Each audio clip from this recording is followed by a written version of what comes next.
Assalamualaikum warahmatullahi wabarakatuh. Perkenalkan, nama saya Emrandi Saputra, NIM 211011400843, kelas 07 TPLE 002, mahasiswa aktif di Universitas Pamulang. Saya akan menjelaskan tentang soal yang telah diberikan oleh dosen pengampu, yaitu Ibu Intan Kumalasari, Eskom Mkom. Baik, yang pertama itu ada jelaskan menurut Anda faktor-faktor yang telah mendorong perkembangan kewirausahaan di Indonesia dalam dekade terakhir. Bagaimana perkembangan teknologi dan kebijakan pemerintah berperan dalam mendorong tumbuhnya usaha kecil dan menengah atau UMKM di Indonesia. Baik, itu yang pertama, teknologi digitalisasi, e-commerce, dan akses internet yang semakin luas memudahkan pemasaran transaksi dan pengelolaan bisnis.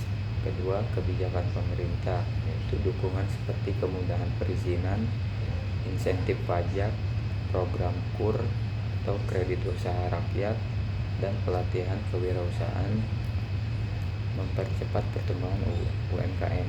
Yang ketiga itu ada ekosistem startup, yaitu kehadiran investor, akselerator, dan investasi dari venture capital meningkatkan inovasi dan skala usaha. Yang terakhir ada perubahan gaya hidup, yaitu kesadaran konsumen terhadap produk lokal mendorong permintaan terhadap UMKM. Sinergi teknologi dan kebijakan memfasilitasi UMKM untuk berkembang lebih cepat dan berdaya saing global. Yaitu lanjut yang kedua, uraikan pendapat Anda bagaimana kewirausahaan dapat berkontribusi pada pengembangan ekonomi lokal di Indonesia. Apa saja sektor-sektor yang potensial untuk dikembangkan oleh kewirausahaan di daerah terpencil atau kurang berkembang? Ya, baik. Kewirausahaan berkontribusi pada ekonomi lokal dengan menciptakan lapangan kerja, meningkatkan pendapatan daerah, dan mengoptimalkan potensi sumber daya lokal. Sektor potensial, yang pertama ada pertanian dan perikanan, yaitu pengolahan hasil tani dan laut untuk produk bernilai tambah. Pariwisata, yang kedua ada pariwisata, ekowisata, homestay, dan produk kerajinan lokal. Yang ketiga UMKM lokal, yaitu kinerja khas, kerajinan tangan, dan pakaian tradisional. Yang terakhir ada energi terbarukan, yaitu pemanfaatan energi surya atau biomasa.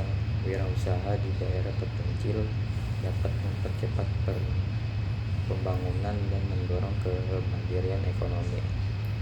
Yang ketiga itu ada soal uraikan yang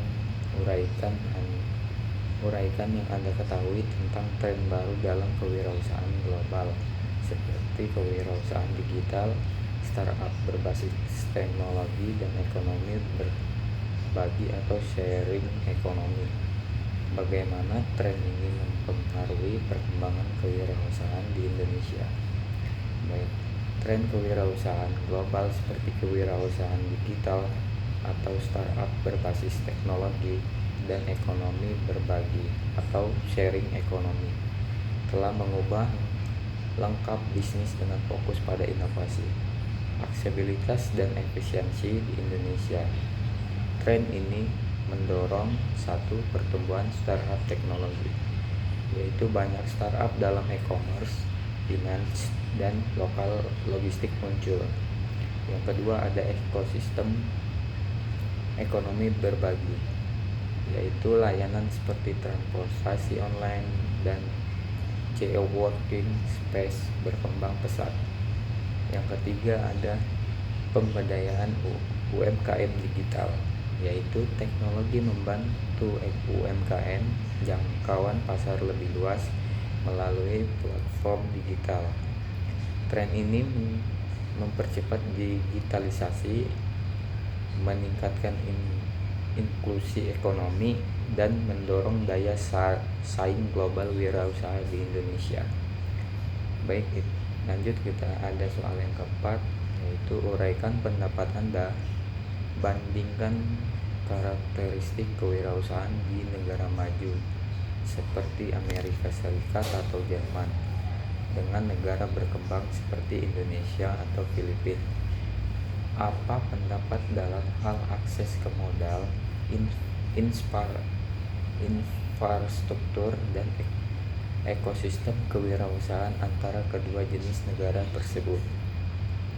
Baik, kewirausahaan di negara maju seperti US dan Jerman memiliki akses modal yang lebih besar melalui venture capital dan pasar saham, infrastruktur yang mendukung, serta ekosistem inovasi yang matang.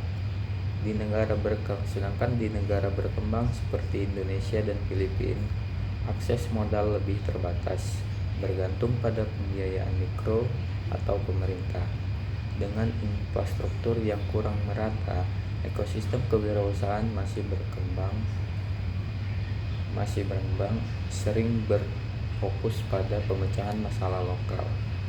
Negara maju cenderung inovasi global, sedangkan negara berkembang fokus pada pertumbuhan lokal dan inklusi ekonomi.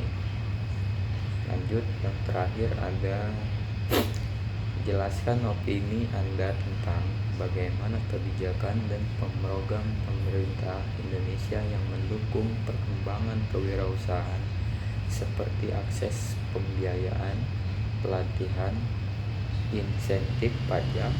Apa dampak positif dari kebijakan ini terhadap ekosistem? Jawabannya adalah kebijakan pemerintah Indonesia seperti akses pembiayaan atau pelatihan kewirausahaan, dan insentif pajak mendorong pertumbuhan usaha dengan meningkatkan modal, keterampilan, dan daya saing pelaku usaha. Dampak positifnya ada yang pertama, mempercepat digitalisasi dan inovasi bisnis. Yang kedua, meningkatkan jumlah dan kualitas UMKM. Yang ketiga ada mendorong penciptaan lapangan kerja dan pertumbuhan ekonomi lokal. Program ini memperkuat ekosistem kewirausahaan dan inklusi ekonomi di Indonesia. Baiklah, sekian atas penjelasan dari saya. Apabila ada salah kata, saya minta maaf. Saya akhiri, wabillahi taufiq wal hidayah. Wassalamualaikum warahmatullahi wabarakatuh. Terima kasih.